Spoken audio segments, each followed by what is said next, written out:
পৌর স্বেচ্ছাসেবক দলের। আসসালামু আলাইকুম সম্মানিত সাংবাদিক বন্ধুগণ এবং আমার সিনিয়র ভাই জুনিয়র ভাই। দীর্ঘ 16 বছর স্বৈরাচার হাসিনার বিরুদ্ধে দেশ নায়ক জননেতা তারেক রহমানের নির্দেশে আমরা সাভারে এবং ঢাকা জেলায় প্রতিটি আন্দোলন সংগ্রামে সক্রিয়ভাবে আন্দোলন করেছি। পাশাপাশি সারা বাংলাদেশের মানুষ, শ্রমিক জনতা, কৃষক, তাঁতি, মৎস্যজীবী, এক কথাই বলা চলে ছাত্র জনতা দেশনায়ক তারেক রহমানের নেতৃত্বে বিএনপির অঙ্গ সংগঠন একটি সংগঠনের দায়িত্ব হিসেবে আমি আমার সংগঠনের সকল নেতৃবৃন্দ সহ আমরা দেশে যখন আন্দোলন সংগ্রাম, হরতাল, অবরোধ চলছিল আপনারা দেখেছেন এবং এই সাভারবাসী, এই ঢাকাবাসী, ঢাকা জেলায় সবাই দেখেছে আমরা কে কারা আন্দোলন করেছি। আন্দোলন সংগ্রামে রাজপথে বহু সময় পুলিশের সঙ্গে ধাওয়া পাল্টা দেওয়া হয়েছে, হাসিনার প্রেতাত্মাদের সঙ্গে হয়েছে, নিষিদ্ধ সংগঠন ছাত্রলীগের সঙ্গে হয়েছে। সব আন্দোলন সংগ্রাম যখন আমরা চলছে এবং করছি, কখনো দেখিনি আল মুসলিমের পরিচালক বা চেয়ারম্যান যেটাই হোক আবদুল্লাহ সাহেব, ওনাকে কখনো আমাদের ঢাকা জেলা বা সাভারে উনি বা ওনার লোকজন বা ওনার গার্মেন্টসের লোকজন কখনো কোনো আন্দোলনে সক্রিয় ছিল না।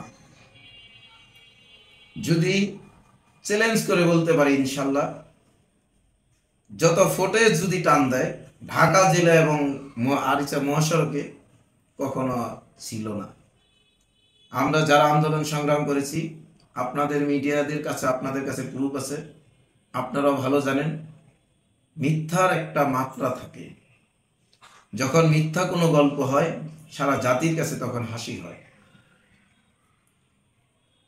স্বৈরাচার হাসিনার আমলে আমি যতটুকু জানি, আমি এলাকার হিসেবে উনি ছাত্রলীগ এবং যুবলীগ তাদেরকে তার ফ্যাক্টরি জুট ব্যবসা দিয়ে লালন পালন করেছিলেন এবং 4 জুলাই তার একটি গার্মেন্টস আছে রেডিও কলোনি, সেখানে ছাত্রলীগের সন্ত্রাসী আতিককে দিয়ে এবং তাকে অনেক অর্থের বিনিময় তার গার্মেন্টস পাহারা দিছে। সে যদি আন্দোলন সংগ্রাম করে থাকে তাহলে সে কেন তার গার্মেন্টস পাহারা দিবে?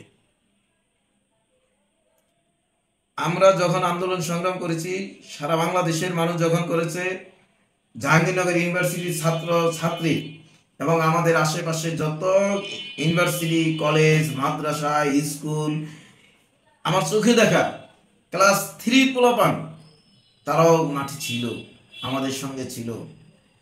আমাদের ঢাকা জেলার সভাপতি বিএনপির খন্দকার আবু আশফাক ভাই, ঢাকা জেলার সিনিয়র সভাপতি খন্দকার শাহ মাইনুল হোসেন বিল্টু ভাই এবং বিল্টু ভাইয়ের নেতৃত্বে আমরা যখন জাহাঙ্গীরনগর থেকে শুরু করে আমরা ঢাকামুখী হই, এটা আনুমানিক হয়তো 3 বা 4 তারিখ, তখন আমরা শুনতে পাই যে উলাইল স্টানে যে আল মুসলিম আছে ওখানে তার শ্রমিক ধারা এবং ছাত্রলীগের নেতৃবৃন্দ ধারা, যুবলীগের উলাইলের যুবলীগের নেতৃবৃন্দ ধারা এবং স্বেচ্ছাসেবক লীগের নেতৃবৃন্দ ইমতিয়াজের নেতৃত্বে, ইমতিয়াজ তখন স্বেচ্ছাসেবক লীগের ঢাকা জেলার কি হয় সভাপতি আর আহ্বায়ক ছিলেন, তাদের নেতৃত্বে তারা ওখানে লাঠি দিয়ে এই জনতা ছাত্রদেরকে দৌড়ানোর জন্য তারা সেখানে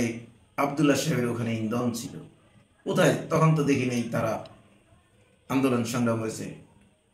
জাতির অহংকার, আমাদের অহংকার, বাংলাদেশের মাটি ও মানুষের নেতা, যার দিকে বাংলাদেশ তাকিয়েছে। আমার শোভা হয় না তাকে এই কথা বলার জন্য, আপনাদের মাঝে তার কানে পৌঁছে দিতে চাই।